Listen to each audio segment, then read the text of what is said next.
I'm Jo, welcome to my Pincha tutorial.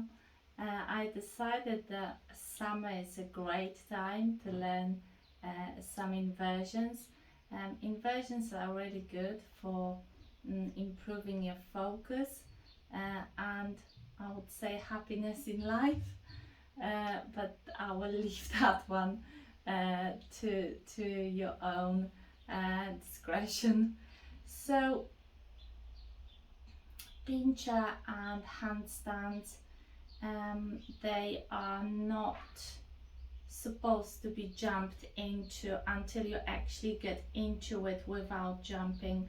So you can't really jump into a handstand. Maybe you can, but um, it's um, it's quite dangerous to actually do this, and everyone usually starts with jumping into it, which is not the way to do it, because it can cause quite serious injury. So I myself started to do that as well when I was learning to handstand and to learning to do pincha, and now knowing how dangerous it is, I wouldn't ever recommend to anyone doing this. So if you are trying to handstand or do pincha, you need to remember that it's quite hard to bail out of it because you are on your forearms. In a handstand it's easier because you can do sort of like a cartwheel and you will just end up on the other side, whereas with pincha and handstand you are on your forearms, which limits the amount of movement you have in your shoulders. Therefore you can injure your shoulders, wrists, and you can actually injure your upper your cervical spine, which is, I don't have to tell you how dangerous is that. So anyway, don't jump into any of it. You can jump into pincha as long as you've got a wall behind you. I wouldn't jump into handstand at all whatsoever.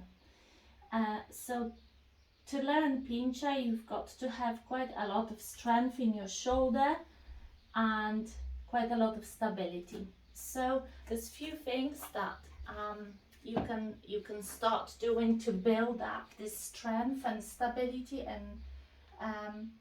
and feel your body in upside down position.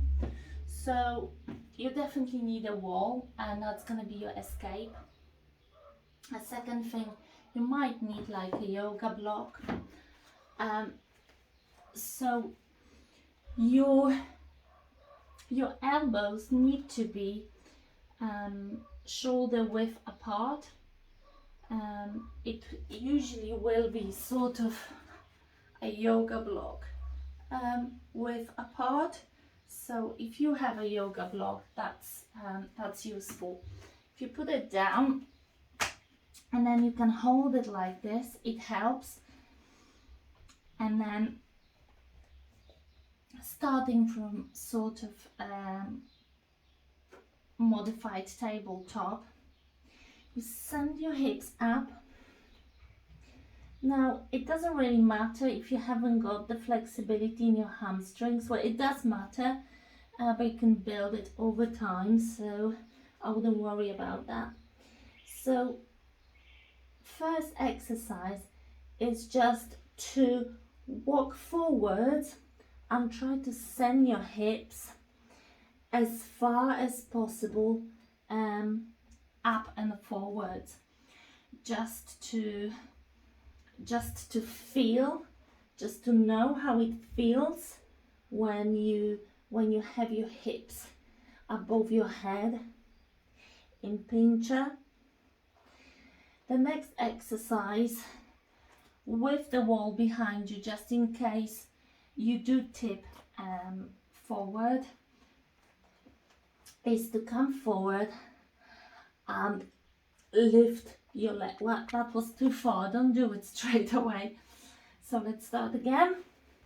So forward, backwards, and forward, just to feel this upside down and to feel how much strength you actually need in your shoulders. Now, when your shoulders go apart, that's when you're gonna lose strength. Some people use yoga straps to keep the arms in the right place. I find it a little bit strange. It feels a little bit strange, but you can try it. Another thing you can try is a yoga block underneath your foot to help you find the to help you if you've got tight hamstrings. So you use a yoga block. It's too far, so let's have it. Okay, to get that height. So if you got tight hamstrings, then yoga block will give you the extra height. So you need to do a few of those just to get sort of feeling, and then the next thing is you will try to push yourself and find the wall behind you. So let's try it with 2 yoga blocks. So what I would do is right, okay, slightly closer, and now bend that knee so you can find the wall behind you, and then push, push, push, and come back. Push, push, push, and come back.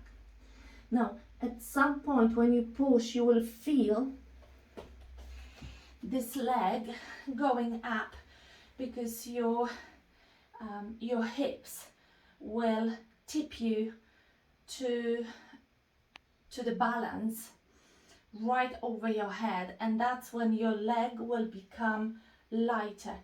When your hips are not directly above your head and you're trying to lift this leg, that leg will be really heavy, that one. It will be, you will try to lift it, but it will feel like it's concrete, and that's because your hips are not in the right place. Legs are actually heavy, so if you're trying to lift the leg whilst your hips are still in a sort of 45-degree or whatever, then you're trying to lift too much at the same time. So first we need to learn how to bring the hips overhead, and once we've got that with the other leg up in the air, we will at some point feel that other leg going up on its own, and that's when we need the wall behind us, just in case we lose this balance, because we are balancing on the forearms, which means you're sort of going between your hands and your elbow in your balance. So that's not a natural position, so it may feel strange when you do it first time, and you may lose the balance, and that's when the wall becomes useful. So let's see if I can actually touch the wall. I haven't done Pincha next to the wall for a long time, so you need to be about forearm distance apart from the wall. So just measure that, and that should be enough for you to find the wall in case if you tip. So push, push, push, and there's the wall. So elbow, not elbow, knee bend, and push, push, push, and I found the wall, come back. And again, push, find the wall, come back.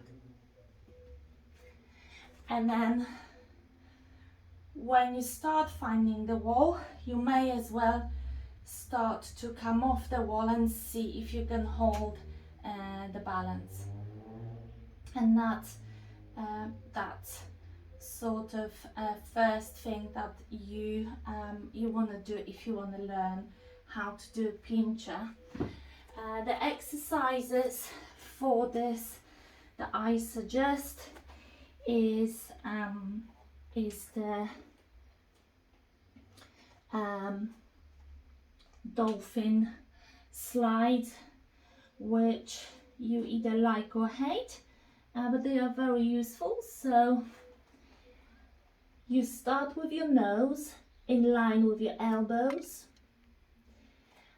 You really grab the mat with your hands, and then you push yourself forward until your nose is above your thumbs, and come back, and forward, and come back, and so on. And you do 10 of them, and you repeat it 3 times, and then you do the more difficult one, which is with one leg up, and you do the same.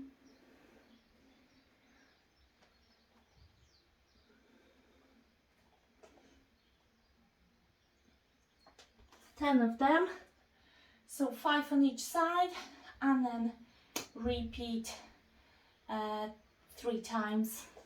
And you will gain the shoulder stability and strength to hold you in Pincha with or without the wall.